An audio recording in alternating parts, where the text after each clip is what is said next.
Yep. Ding, ding, let's go. So, the topic of this video will essentially be every moment is a deeper and deeper opportunity, a deeper and deeper invitation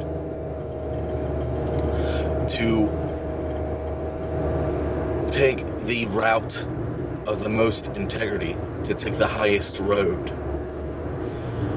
We, in life, come moment by moment to different crossroads. And then the question becomes, what are you going to do about it? The situation comes up.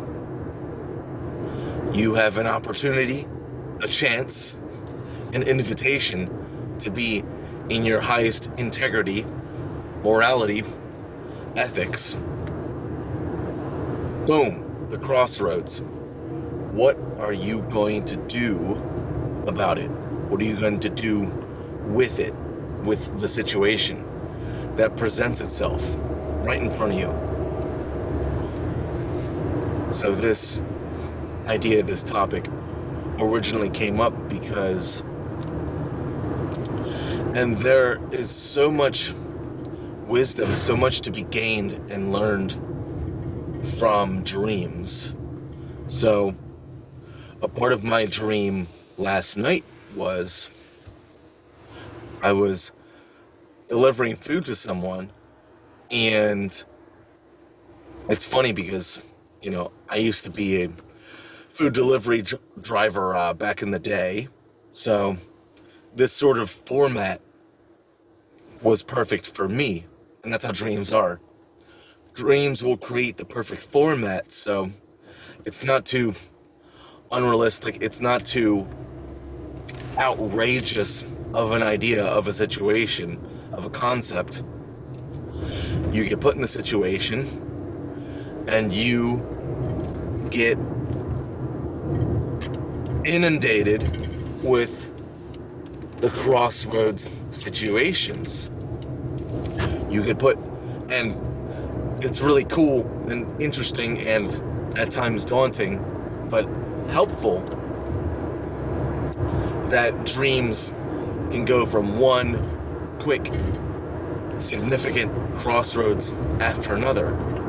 And when you wake up the next day, you think to yourself, there was a lot of stuff happening relatively quickly, but while you're dreaming, it's just flowing, one moment after the next, after the next. So I was in a situation where I'm delivering food, and the person tried to deliver or tried to pay with baked goods, just like in little bags. They look like some brownie cake looking things, and she tried to pay me with that.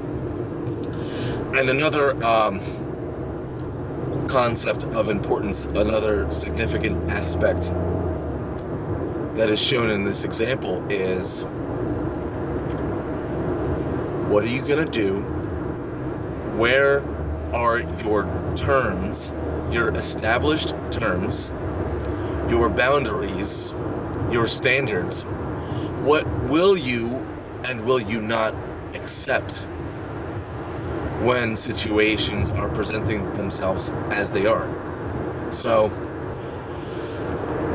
it seemed like it was a woman, doesn't really matter, but she tried to pay me with these baked goods, and I succeeded in establishing my boundaries and my terms and my expectations by saying, no, sorry, I can't do this, I can't accept this, I need payment in money. And she tried, she, was kind of prying and pinging, trying to get me to just accept the baked goods as payment. But I stood firm, and I said, no, sorry, I can't accept these. And it was interesting how I was considering it, ooh, maybe these baked goods are worth $30, which was, it was like $30.24 or whatever, the cost of the food that was being delivered. But held firm, held strong, and said, no, sorry, I need money. And I believe I told her the total, but she handed me just this small stack of money and then closed the door. Or even before she closed the door, like, I grabbed it and I took a look at it, and I'm like, there are, multiple 20s, some 10s, maybe a 5 in there. But just at initial glance, I was like, this is like $80. Okay. I was looking at it, I was looking at her, and then this was where I faltered. And it is amazingly beneficial and helpful to take dream moments like this and review it, reflect on it the next day. So I took the money, was kind of confused, but there was a part of me that was like, he. She gave me a bunch of extra money. I'm just not going to say anything about it. But when she closed the door, and as I was walking away, I was thinking to myself, right, like, this was a crossroads situation. Do I ring the doorbell, knock on the door again, and say, are you sure this was what you wanted to give me? The total is $30. Is this right? But instead I was thinking, all right, I think I'm getting away with getting all this extra money. Like, he. Don't say anything, like, don't tell anybody. So that was the moment when I faltered, and I felt it. I knew that it was wrong and that I needed to do something about it, and I didn't. So the dream went on where I was walking and talking to somebody, and then somebody else. It was like some sort of, camp counselor type of thing. Some special needs people, we're just playing around. And he or she had like a hose or like a spray nozzle or whatever. And like it was a hot day, like she was spraying the people, cooling them down and stuff. And then she started spraying me, like in the midst of my sort of moral, ethical dilemma. So that like further distracted me and made me want even more like to get out of there. And as I was getting sprayed, just trying to get out of there, in bits and pieces, the thought of, should I turn around? Should I ring the doorbell? Should I knock on the door again? Maybe, but the spray turned into a full-on like hose where I was just getting soaked, and I was running up the hill, and she was, getting me more and more soaked, even though the distance became like 10, 20, 30, 50 feet. And at that point, I was just like, I'm not going back, like this is an excuse for me to get out of here, like whatever. But I still felt that moral, ethical dilemma and that guilt. And then I woke up. It was the last dream before I was awake to be awake for the day. And it sort of gnawed at me, as I was waking up and doing my morning routine. And I was thinking and feeling to myself, that was another situation. Because I've been having these dreams lately, these moral, ethical, integrity situations, these dilemmas. And then I wake up the next morning and I think and I feel I could have done better. I could have done something else. I knew what I could have, would have, should have done, and I didn't do it.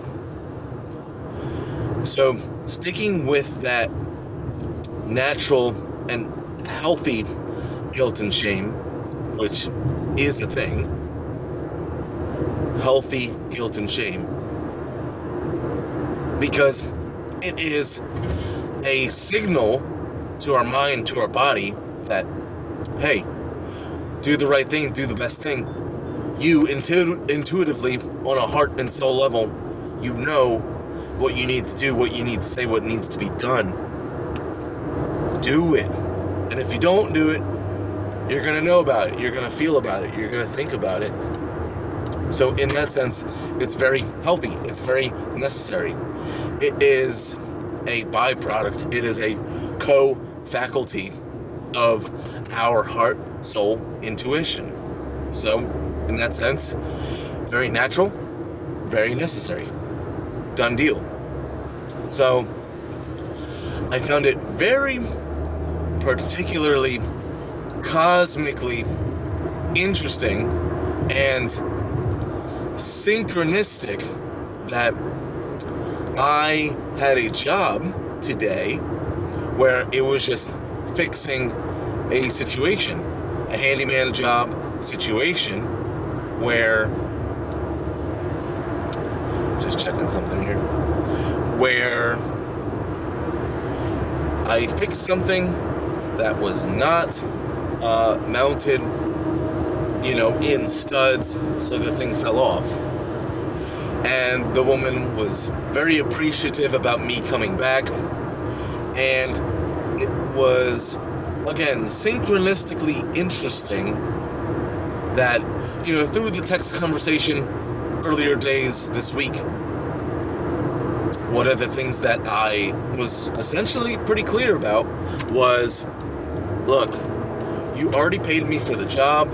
As far as I'm concerned, the job isn't finished because the service has to be altered. You already paid me, so I will alter the service so that the job becomes officially done.